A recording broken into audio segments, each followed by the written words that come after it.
By way of introduction, I indicated that we have 12 projects in this dispensation, and perhaps the best way to introduce them is in blocks.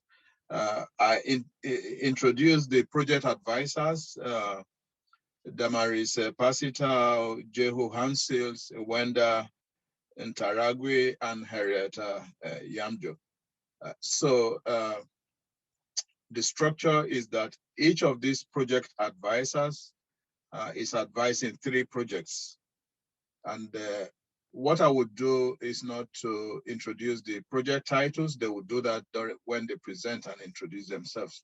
But what I would do is simply to introduce the different projects under each project advisor. And if it is possible, you can spotlight the project leader, but if it's not possible, we can do a bit more introduction later. So under the project advisor, Damaris Pasitao, we have 3 projects, and these projects are based in Ethiopia, Zimbabwe, and Kenya. The Ethiopia project is led by Afework Hailu. The Zimbabwe project is led by Joachim Kwaramba, and the Kenyan project is led by Telesia Musili. When they present, they will have a chance to introduce their topics. I'm conscious of the time. So then we'll move on to the next batch of projects. Under the project advisor, Henrietta Yamjo, we have 3 projects. These are projects that are based in Nigeria, Ghana, and South Africa.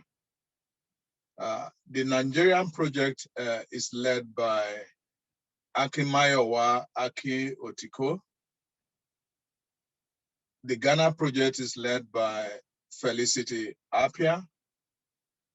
And the South Africa project is led by Demain Solomons. Please remember when you are presenting to introduce yourself a bit more. So we move on to the 3rd batch of projects. These are projects led under the project advisor, Jehu J. Hansils. And they are projects based in Nigeria and Zimbabwe.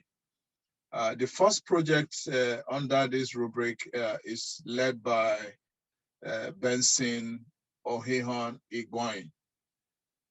The second project, also based in Nigeria, is led by Olatunde Ogubiyi.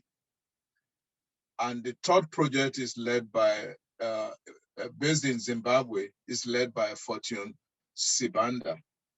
Please take note that some of these projects have co-PI, and I don't have the time to introduce the co-PI. So when in your project, you have a co-PI, please duly recognize your co-PI. And finally, the 4th project is under Wenda Taragwe. And the 3 projects are based in Malawi, Kenya, and Mozambique. The first project is led by Rachel Fiedler in Malawi. The second project is led by Kiyama Mugambi, based in Kenya. And the 3rd project is led by Samuel Ngale, based in Mozambique. So through the course, the next few days, we will have the chance to listen to them present very briefly their projects, just snapshots of not more than 10 minutes each. And then we would have, for the rest of the day's time, to interact with them and get feedback and also get our suggestions and observations and advice put across to them. So on this note, I would like to stop and hand over to Retif. Thank you. Thank you very much, Afe. from my side.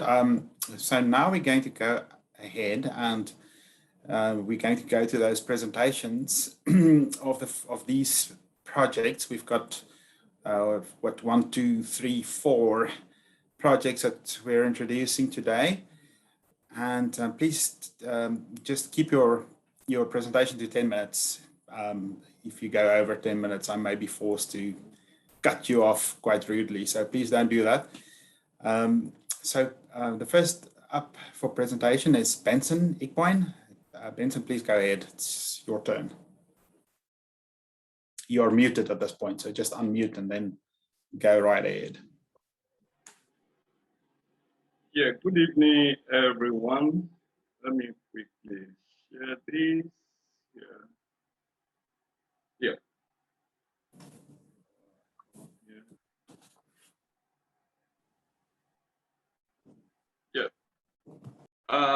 Our project is entitled The Politics and Poetics of Violent Prayers in Nigerian Pentecostal Churches.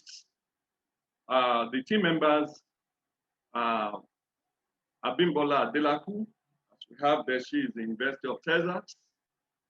She's a very good expert in ethnography. We have Babatunde Adedibu, who is the co-PI and the missiologist and church historian. We also have Helen Labiodon from the University of Ibadan. She's in philosophy of religion and feminism. And so we also have Joyce Igili.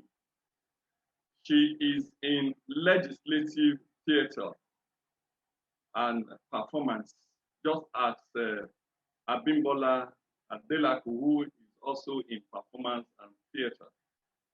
So I am Benson Igboin in Adekunle Ajashi University, Nigeria. I'm in philosophy of religion as well. And the question we are trying to investigate is, what are Nigerians doing when they pray, die in the name of Jesus? What exactly are they doing? How does the performance and the discourse of violent prayers affect the lives and the society of such litigants? When they pray violently, when they pray performatively, so what exactly are they enacting? What are they trying to express? What are they trying to change in their own lives and in the society as well? Our preliminary literature review has revealed that many scholars who have worked on Nigerian Pentecostalism have focused majorly on the history, the evolution of these churches, and they have also done quite a number of criticisms of how theological issues are being taken out of context and so on and so forth. But little attention has been focused on violent prayer and how that affects the litigant and the society as well. And so we are coming from this background to look at the effects of violent prayers on these persons who pray violently in the name of Jesus, on the politics, on the legislative, on gender. And like we see here, we look at the social, we also tend to look at the theological, the performative, and the indigenous cosmological discourse, Nigeria. And so this becomes important for us as we tend to look at 4 churches, 4 Pentecostal churches. One, the Mountain of Fire and Miracle Ministries, which is known for violent prayers worldwide. We also tend to look at God will do it ministry that teaches individuals to be involved in spiritual violent prayers for self-transformation. We will be looking also at spirit and life ministries. This ministry is founded by a woman, and they also pray violently. And so what does it mean? Looking at the body as what? As sight. We are going to try as much as possible to inflect what prayers means in this sense. First, of gender and the body of those litigants, and how this would or might translate to individual transformation and societal transformation in terms of politics and existential realities that Nigerians are confronted with at this moment. And we also going to look at prayer and the Nigerian landscape. And as it is with the challenges that Nigeria is facing, individuals and even the secular government calls for prayers in order to overcome these challenges. What role does prayer play or would play in this sense? Thus far, we have tried to we have initiated contact with our project advisor, Professor J. Hansen, and we have had meeting. We have also scheduled his first visit to us. So we are working towards welcoming him to Nigeria. We're also glad to report that we have gotten part of the grant. And so we are, purchasing those equipment that we will need for our field work. We have also established contacts with the churches we'll be working with.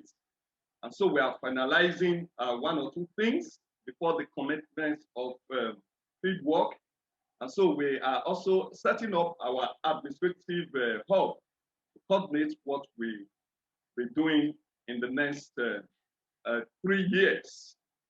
And so I want to thank you very much for listening to us.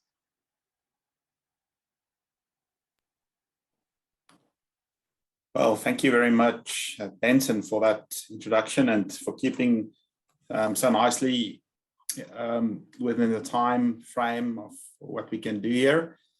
So let me just exit this. Could you maybe, I think you have to stop sharing your screen as well. If you could maybe just do that, thank you. Right, so on that note, we can move on to the next group or next presenter, and this is Afework Hailu from Ethiopia. So Afework, if you are there, we are ready to listen to you. Good to see you. Yes. So please go ahead. Is that possible to share? Yes, it's possible to share. So what you have to do is, if you look at the bottom of your screen, yep, there should be a button or something that says share screen. It's sort of in the middle of the screen. If you see that, just press on that, and then you can share you can choose any sort of file that's open on your screen at the moment. Okay, good.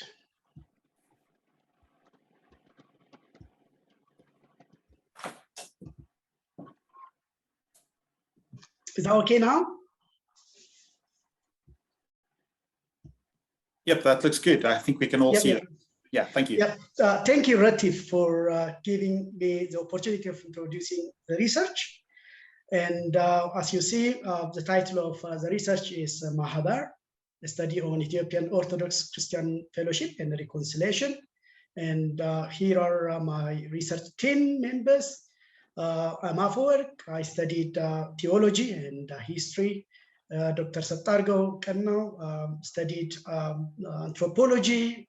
sociology and philosophy, and Dr. Theodros also studied theology and religious philosophy. And this is, I think, a good team for us to work on this fascinating project on Mahaba. Do you hear me? Yes, we can hear you. There's some sort of background from somebody else, but if everyone else can just make sure they're on mute. Thank you. Oh, just let me give you a description and the relevance of the study first. Before I do that, special thanks for you and Professor Afework and your team for giving us this great opportunity of working on this fascinating project. Just when I discuss about the study, I'm not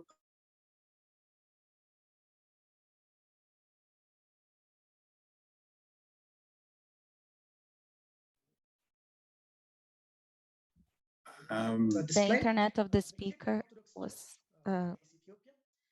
In the first half of 4th century, and then from the outset of its establishment, 1600 years back, the church has influenced and shaped the culture of majority of Ethiopians. Its prominence in religious and political discourse of the country means that the study of Ethiopian church is an essential element of understanding Ethiopia and the makeup of this society.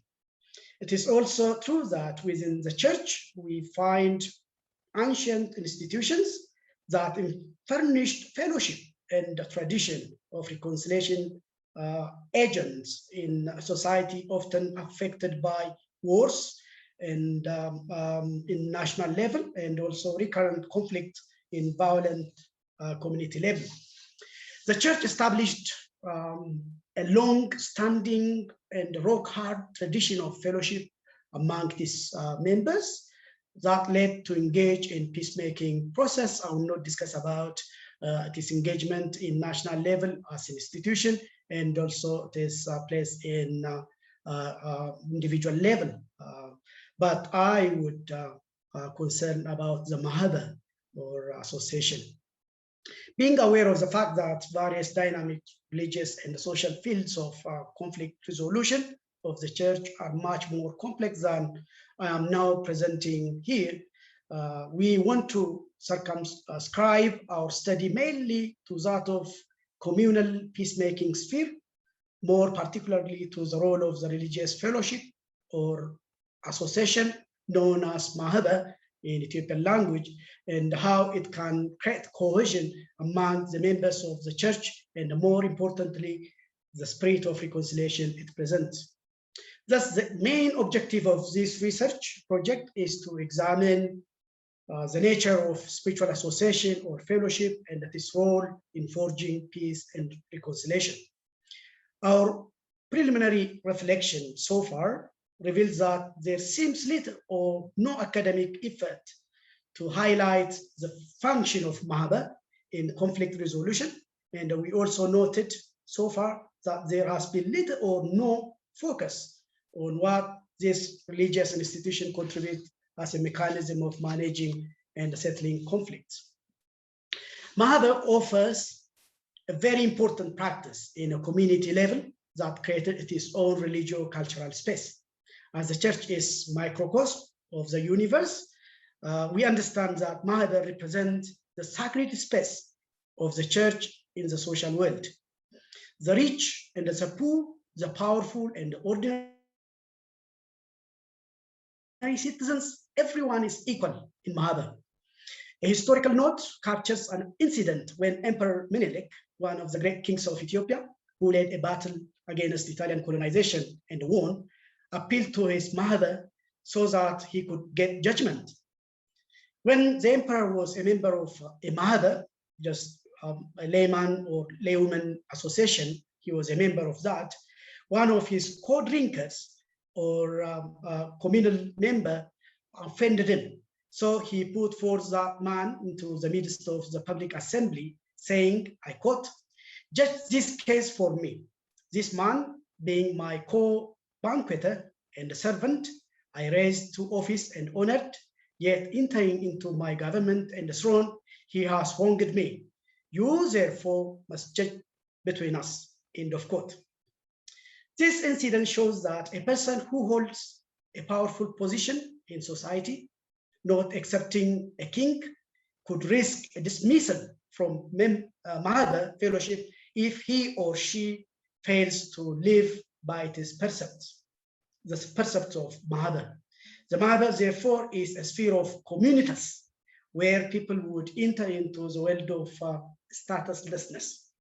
Having the impact of Mahada is a perspective, in this respect, in our study, there has been little effort to study the role that the religious institution of Mahada has been playing in averting potential conflict, in forging reconciliation.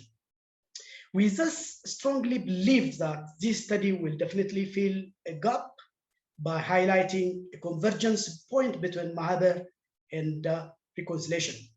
More importantly, what makes this study unique is the effort to bring out and articulate the principle of ancient Christian fellowship in which Mahada is anchored. The study, as envisioned here, is therefore aimed at shedding light in our ecclesiological understanding of a special aspect of such koinonia and its capacity to forge Christian reconciliation. And the second page gives you about research question. As already noted, the majority of Ethiopians have been influenced by the Ethiopian Orthodox Church, and the major objective of this research is to describe and understand the nature of Christian fellowship in Mahada and the place it has in forging peace and reconciliation. The project tries to deal with the following core research question. As you see, the first one is, what is the history and the tradition of Christian fellowship in Ethiopian Orthodox Church and the roles it has been playing in forging cohesion and resolving conflicts? The second question would be, what religious and theological element does a Mahada consist of in the eyes of the members? And how do this element shape the spirit of friendship? And thirdly, we pose the question, what the broader and social cultural elements that co-opt with Mahada? And last but not least, how did the spirit of this fellowship stand out in history? And what roles can it play in restoring and enriching social, cultural, and political life at times of ethnic and religious conflict like those existing today? Probably you know that Ethiopia is in war in the northern part of Ethiopia, and we want to know how this Mahada plays in forging peace in a community. Methodology, I don't want to say much about it after listening to Professor Jim, but it is better, I would say that in this fieldwork, we employ qualitative ethnographic methods such as interviewing, observing, including participant observation, and consulting pertinent ancient Ge'ez Ethiopic texts that are kept in the rich textual repertoire of the church, and that is what we will try to do. Thank you so much. Thank you very much for that Afework. Also, thanks for keeping within the time. Then we can move over now to the next speaker. And this is going to be Rachel Fiedler from Malawi. So Rachel, if you are on the line, we are looking forward to listening to you. And thank you. And just a reminder to our speakers to please stop sharing your screen once you're done with your presentation. So Rachel, you're currently muted. So if you unmute yourself, then we're ready to listen to you.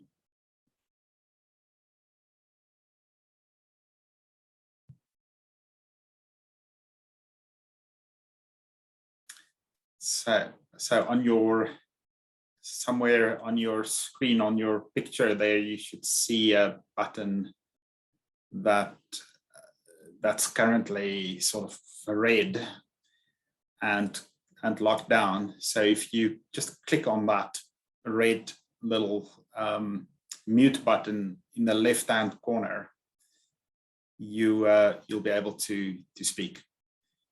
Don't know if you can see that. So maybe the first thing to do, a recommendation, if you look at your screen, your Zoom screen in front of you, just make sure you have the full screen view.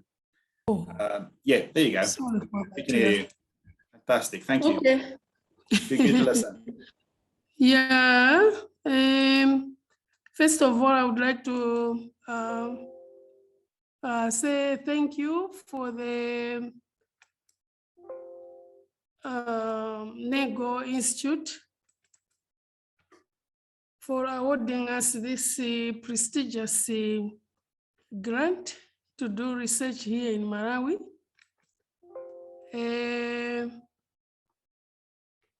Our research title, the title of our project is the African Theology of Health and Healing in Malawi, in the context of HIV/AIDS and COVID-19. Just a little bit about the context of Malawi. The church came to Malawi around 1860 with a mainline church as the first church. And since then, there have been many churches which have come to be, and among them are Pentecostals, Charismatics, and prophetic churches. However, the rise of these churches have not wiped out the African traditional religions and the African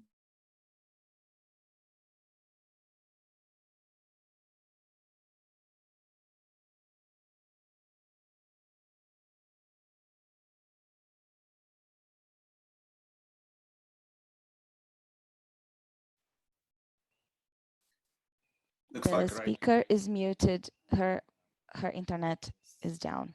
Frozen at this point. So let's just give it a few minutes to see if she comes back online.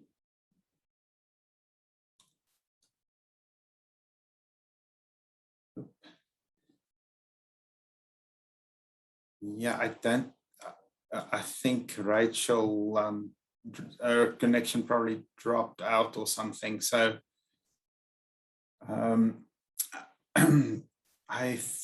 we have some time, so maybe we should just, rather than just going directly to the next speaker, let's just wait and see if she comes back. Otherwise, we'll just go over and move on to the next speaker, and then we can maybe catch up with Rachel on a different occasion. So let me just see. If she happens to come back, let's tell her to put off her video. Yeah. And the audio might boost. Right. Yeah. Yeah. So, okay, let's see. Okay, so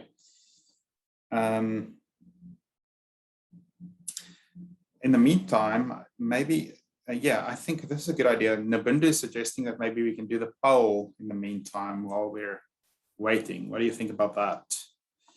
We go ahead and do the poll. Yeah. Sure. So who's, sure. So NyaGondwe, will you explain that to our participants, how this is going to work?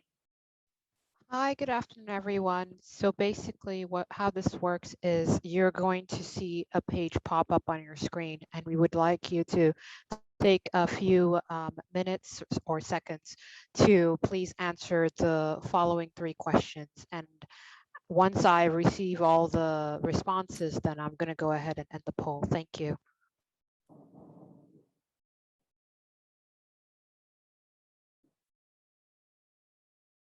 Right, so thanks. let us know if there's any problems with this.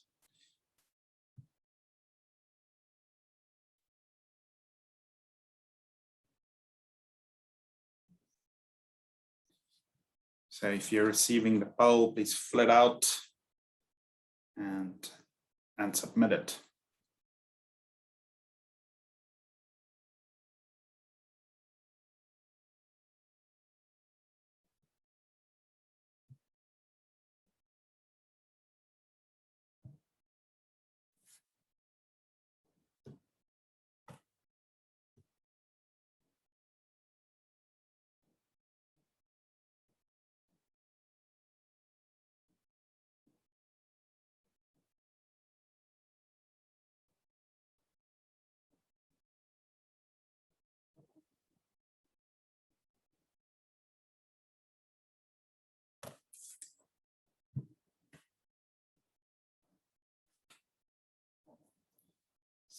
Let's see.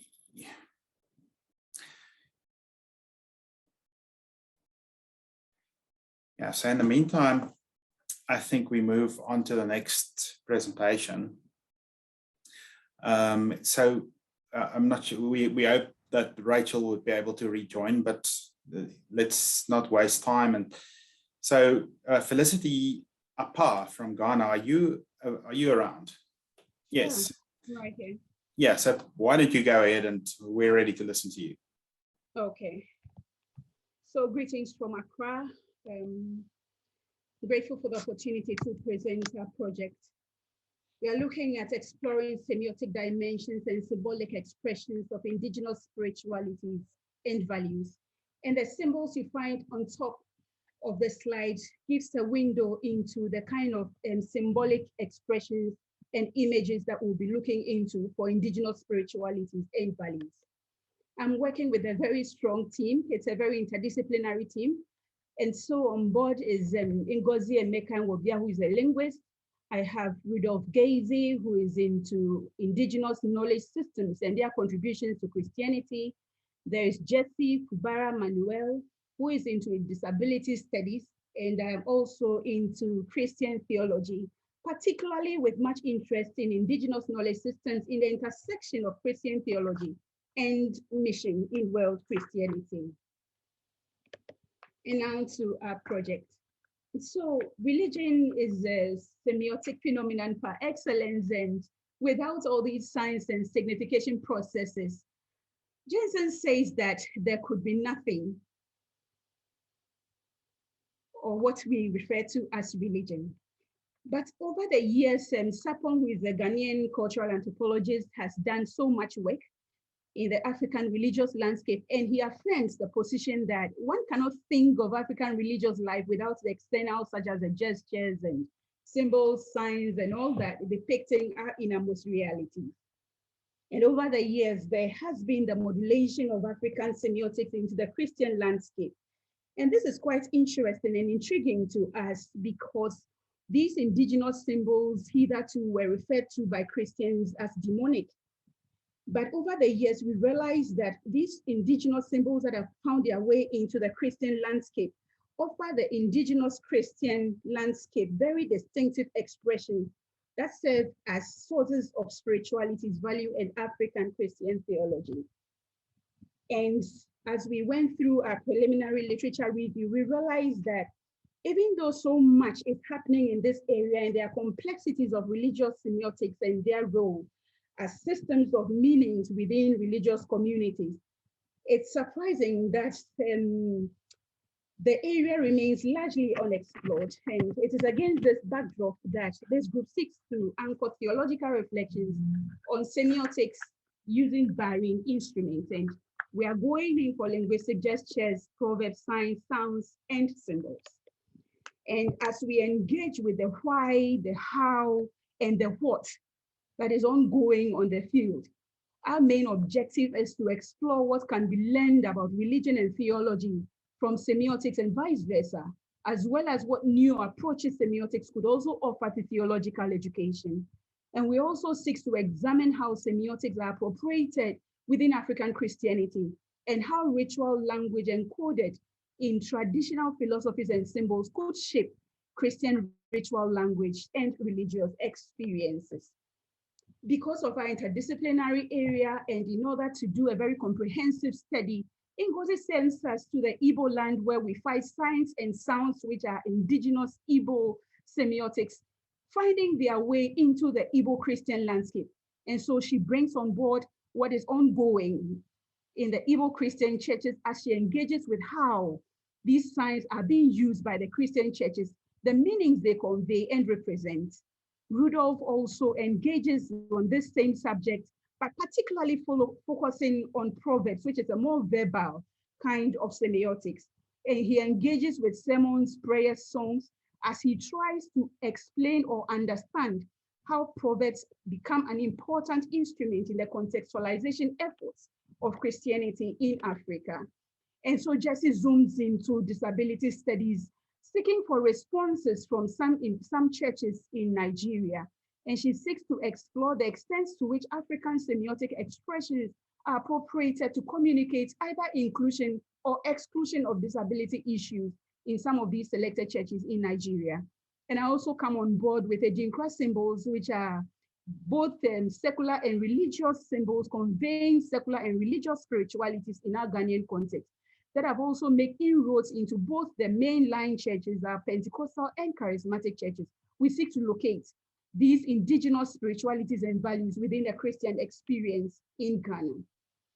Basically, the research is being undertaken in two key research areas of Ghana and Nigeria. We have thought through carefully and are going in for a qualitative study in order to arrive at what we anticipate at doing on the field. So we intend to do a lot of interviews, and we intend going in for photo elicitations, not just taking pictures, but also recording videos, which would now bring to focus group discussions in order to elicit their, their insights and understanding and appreciation into what is ongoing in these religious landscapes. We are hoping to do more of case studies, and in order to also scratch the surface and do in-depth studies into various religious strands in our part of the world, we intend to look at the Catholic Church, the African independent churches. We touch on the Protestant churches, as well as the Pentecostal and the charismatic churches in Ghana and Nigeria. One interesting thing that we found from the preliminary studies and right from the onset was a very interesting conceptual framework by a gentleman by name Gilbert Ansre. And he talks about the significant stages in the belief and mission development spiral.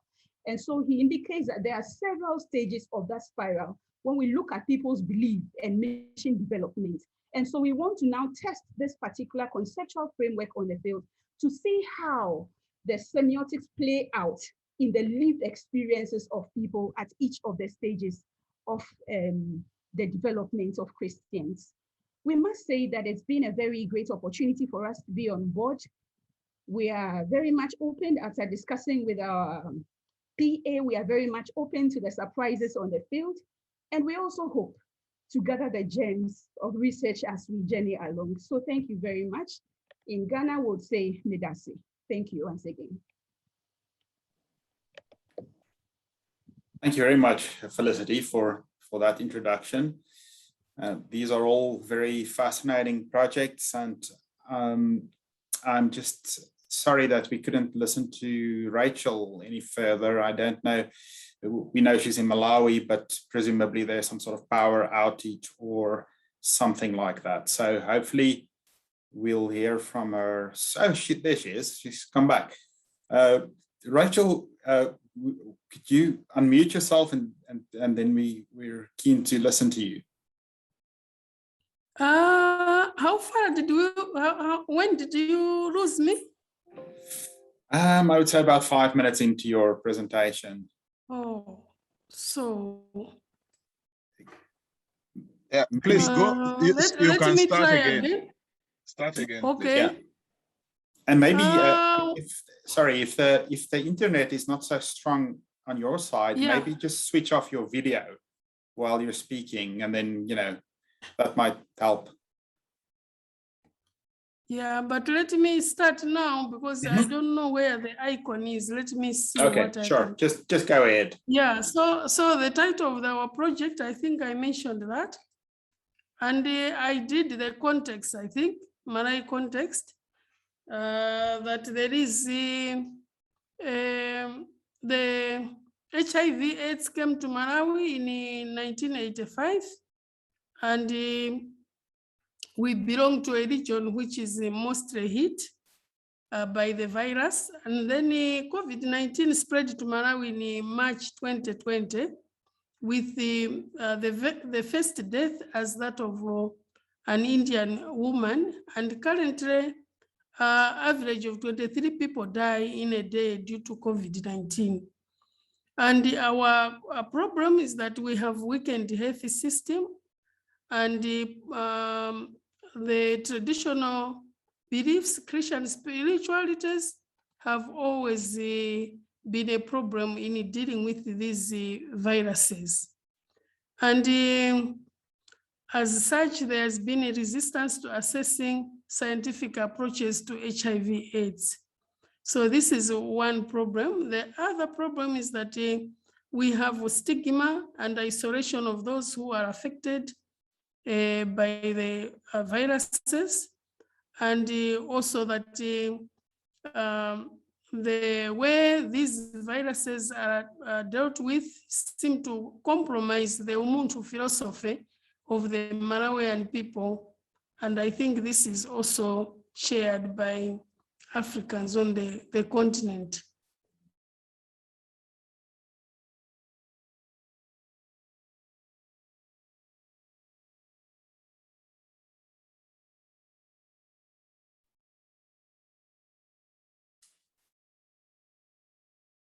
Rachel, are you still there?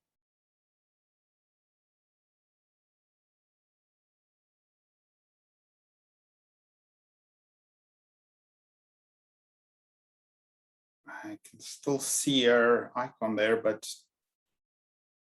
it looks like she disappeared again.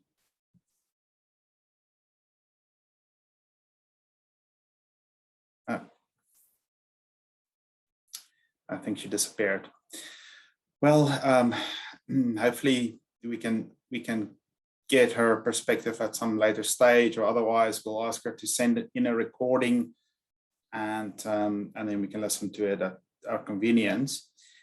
I think at this point we're coming close to the end of this day, so maybe it's just better to have a Q&A session for those who are here. So in other words, for Felicity, Benson, or Afework. Anyone who has questions or comments that you'd like to pose to those three presenters, please do so by, I think, raising your hand, and virtually perhaps is best, or in the chat.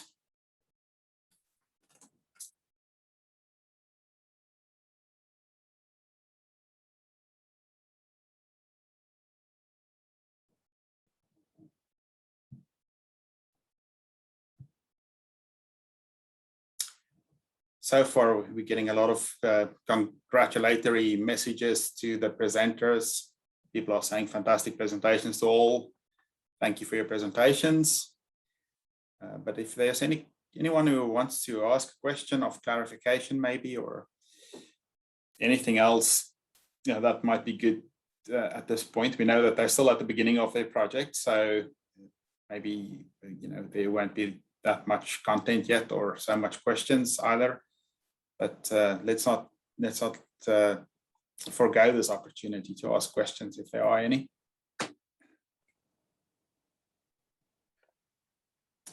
Maybe I could start. Yes. So congratulations and thank you to all presenters. My question will, okay, Rachel is back. Benson, could you speak a little bit about your methodological outlook? How are you going to deal with the question, how?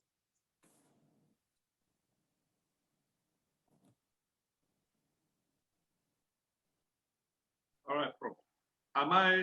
Do I answer how we give it, Rachel? What do I do? Go ahead. I think she's still trying to find her feet. Okay, thank you, Prof, for the question. On methodology, like I said, we've designed our questions, and we're actually waiting for this first hint of the workshop to get a glimpse of grounded theology as our main methodology. And like I also said, we are prepared very much to go to feed to seek data. And in fact, we have started with one, so the ethnographic methodology that we are going to use. So we have really started that, and we've been discussing in the group. And Bimbola is an expert in that area who has contributed immensely to that methodological framework that we will use in our project. So, thank you, sir. Thank you. Thank you. And I think Joel Carpenter, I see, has a question. He's raised his hand. So Joel, please go ahead. Yes, I am fascinated by Felicity's team's project, and just wondered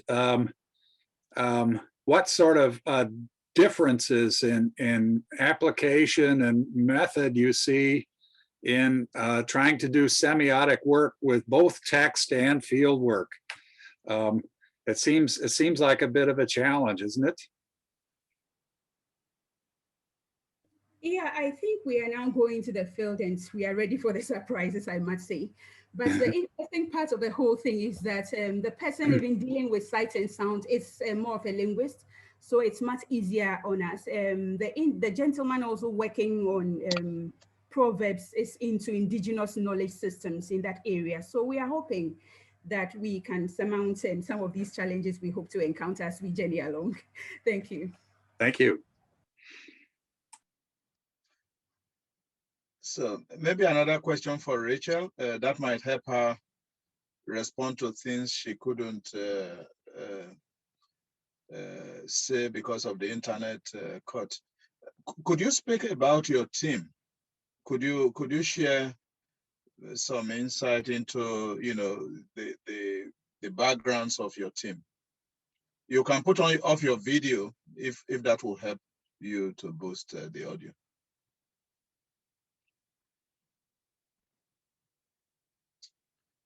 And unmute, please.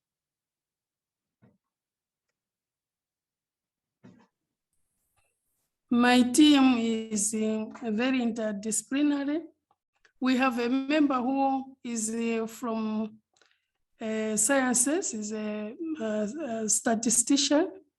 Then one member is from the field of literature. And then we have team members from theology, but also very interdisciplinary. One is expert in religions, the study of religions, and the other one is in the field of African traditional religions. And the other one is an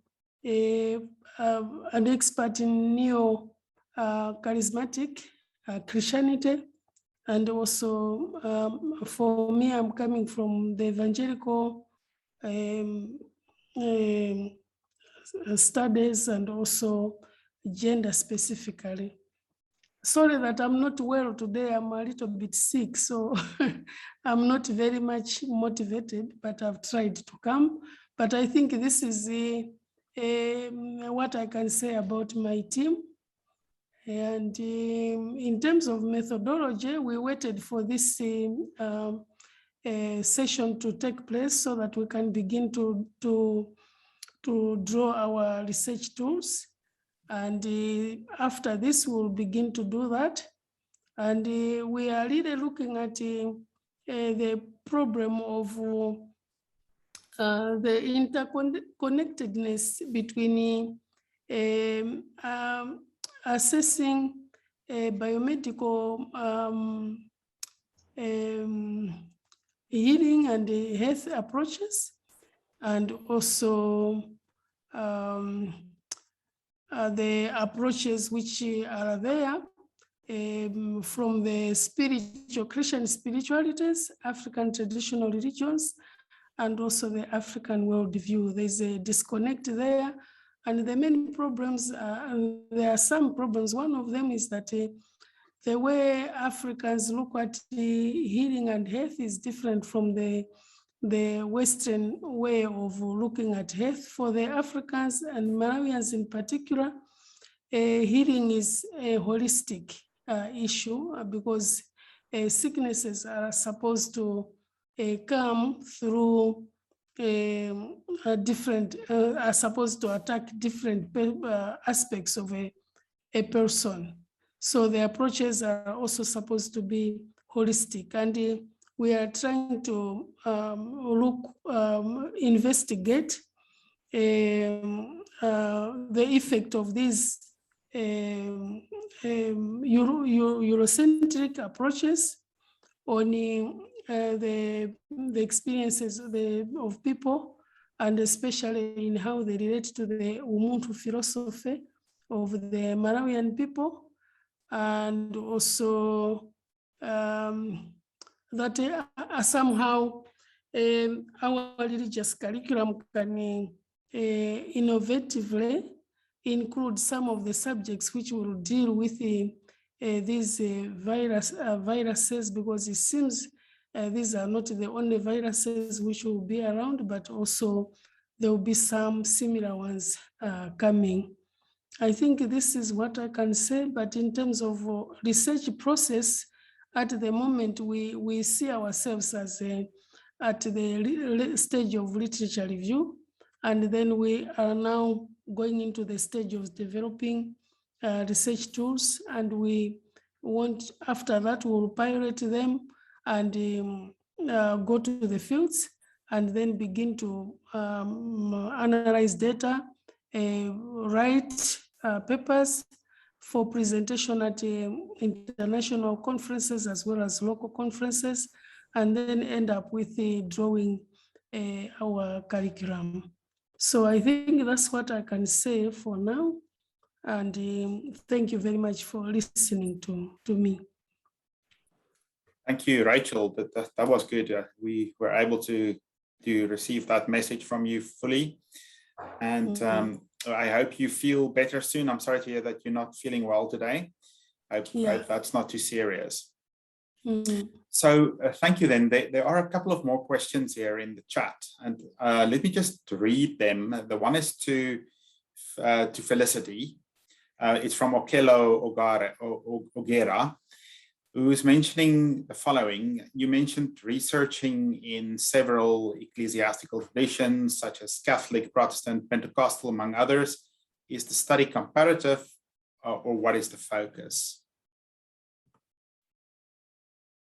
That is for Felicity. While she's thinking about that, I can also read another question that was posed to Benson from Oletayo Adesina. Benson, thanks for your presentation. Could you speak more on the concept of violent prayers and the context in which it will define your work? So Felicity, maybe you first, since that's the order the questions came in. All right. Yeah, so for now, I think our focus has been to engage with different ecclesiastical traditions and to see what is ongoing in those religious landscapes. I think as we journey along together with the guidance of our PA, we should be able to figure out if we are able to do comparative studies as we do publications. But for now, I'm not sure we are there yet. So it will take us some little time to figure that out. Thank you so much. Thank you. And Benson, if you could respond to the question that was posed to you as well, thanks. Thank you very much, Prof. Yeah, violent prayers is taken from Matthew chapter 11, verse 12, where Jesus said that the kingdom of God suffers violence, and the violent people take it by force. And so that's the theological root for the prayer that we are referring to as violence. And this is the kind of prayer that has to do with the litigants putting everything within them, body, soul, and mind, with our preliminary observation shows that with the intention of reordering the world, transforming the world, they themselves, the litigants, and their own situation, socio-economic, socio-political situation. But how far these violent prayers have affected them and their society is what this project intends to investigate. Thank you, sir. Thank you, Benson, and thanks to everyone. And I think we're at the end of this. I don't see any further questions that people want to pose at this point, but please feel free to engage with each other even afterwards. We'll also make available a directory. I know somebody asked for that at the end of the conference. And we encourage you to be in correspondence with one another and to compare notes. So that's it from our side. I think Apaah will have the final word. All right, no, thank you, Retif, and thanks to the 4 project leaders for sharing insights.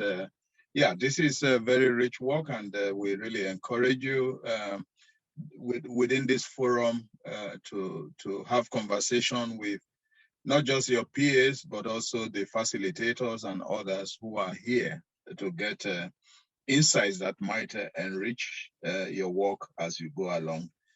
Just